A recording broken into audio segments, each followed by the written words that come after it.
Hey Guardians, Brian here for Ginger Prime.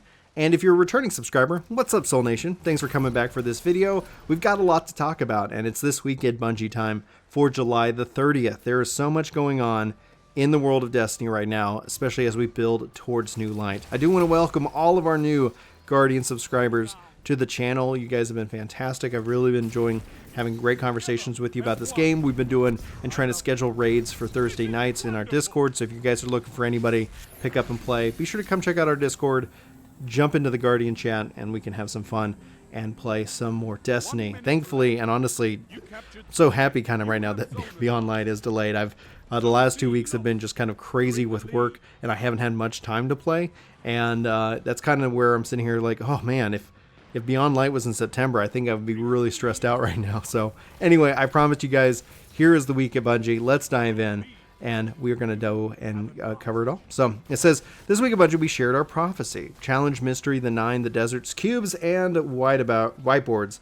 Earlier this week, we did a deep dive in our newest dungeon featuring some behind-the-scenes developer commentary. And if you missed it, you can jump in for the recap. Link will be in the description below. These are some of our favorite streams to host, and we've opened up the minds and our designers to bridge the gap between Guardian and developer to get you into their headspace. If you're not in a place where you can watch the stream, you can also check out the Release Companion blog article, which if you guys want me to cover, let me know. It's a pretty long read, but we can do that if you guys let me know. So yeah, sound off in the comments below what it does take to build out a dungeon, and do these ideas come about?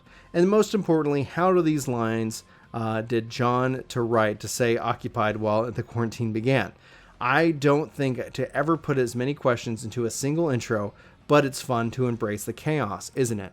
So Iron Heads, Lord Saladin returns to host the second Iron Banner of the season. And before we get too deep, if you haven't heard of the Iron Banner, let's give you a quick lesson. First, you get powered up. This activity offers power to enable combat in the Crucible, so it means that your opponents are going to have an edge if they are 5 or more power levels above you. Secondly, you snack weekly bounties from Lord Saladin in the tower before jumping in, and you can earn some pinnacle and power gear when completing these objectives. Third, capture the zones. The more zones you hold, the more points you get, and whenever you defeat an enemy. And then fourth, stick with your teammates. While being a lone wolf can be fun, hunting with the pack can yield the best results.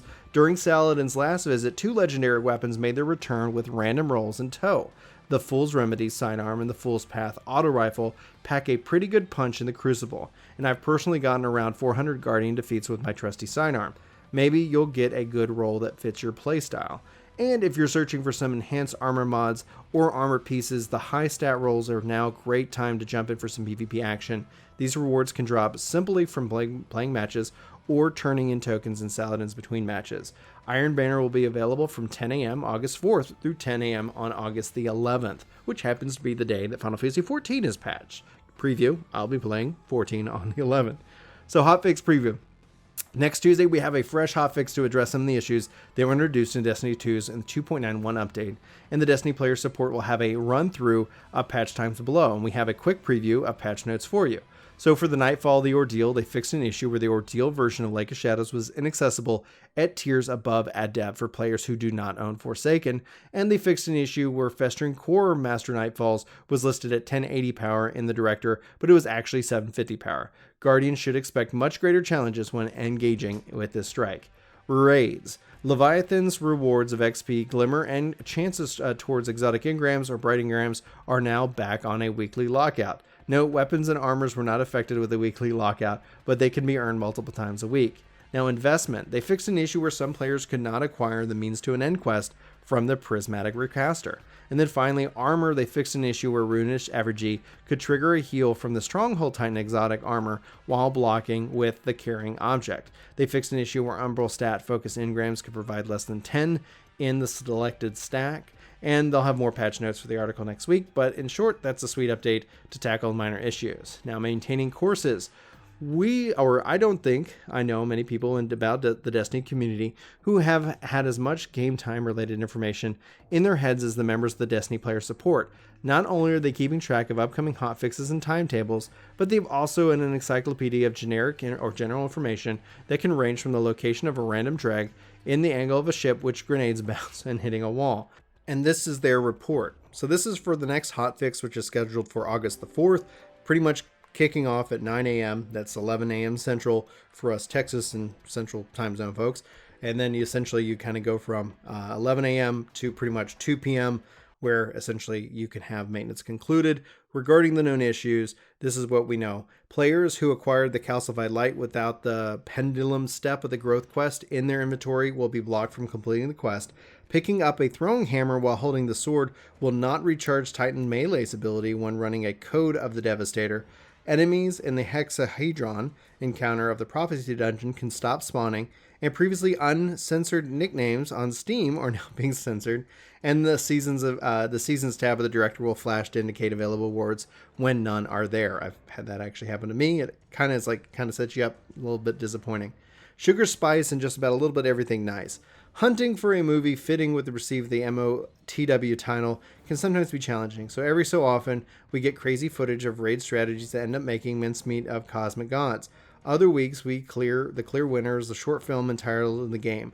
This week we've got a little bit of PvP hotness from the Crafter Hunter and a fun idea of custom games to invoke some nostalgic feels and amazing raid saves. So you can check that obviously as a part of the We Get in Destiny post.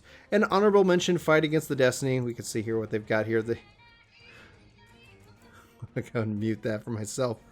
This is incredible. Fight Against Destiny. It took me 56 hours. Please watch Destiny and Sword Art Online. Well done. That's beautiful. Good job, Zev. Good job. I'm going to have to go retweet that after I film this video. What can we take a swing at the title? Well, it's not a title, but it's a cool emblem. Either way, submit your video at the creators page on Bungie.net. Make sure your Bungie.net profile is present in the description of the video, or discover your emblem may be delayed. While Moments of Triumph is in full swing, we still have a summer of events on the way. Solstice of Heroes begins in under 2 weeks. Hard to believe that it'll be here in August in less than 2 days. Next week, we'll have the Iron Banner to play on Tuesday and some Solstice details to dive through with the Thursday TWAB. Now it's time to get started on my solo Flawless Prophecy completion. Cosmo, will you give me the next week on whether I succeed or failed in spectacular fashion? Or until then, we'll see you Starside. Wow, yeah, I've seen a lot of the people do the solo stuff. It's truly, truly impressive stuff. But probably nothing I'm going to do anytime soon. I have yet to run Prophecy. I've done the Moon one, the Pit. Oh, the Pit of Heresy was fantastic. Anyway, guys, that wraps it up for this week at Bungie. Hopefully you've been enjoying these, at least my interpretation and poorly read words of going over what's going on in the world of Destiny. I truly cannot wait for more of you guys to try it. The fact that this game is coming to Game Pass is massive. The fact that we've got Beyond Light, I think it's going to be a big game changer. It's going to probably feel equivalent to maybe a Destiny 3, although like everything's going to be somewhat integrated. So there's going to be a lot to cover, a lot to change. If you guys have any feedback, as always, love to hear your thoughts in the comments below. And yeah, we're going to leave it at that. Hopefully you guys are having a fantastic day. This has been Brian for Ginger Prime. Yeah, love you. Love your faces. Hope to see you in my next video. But until then, take care.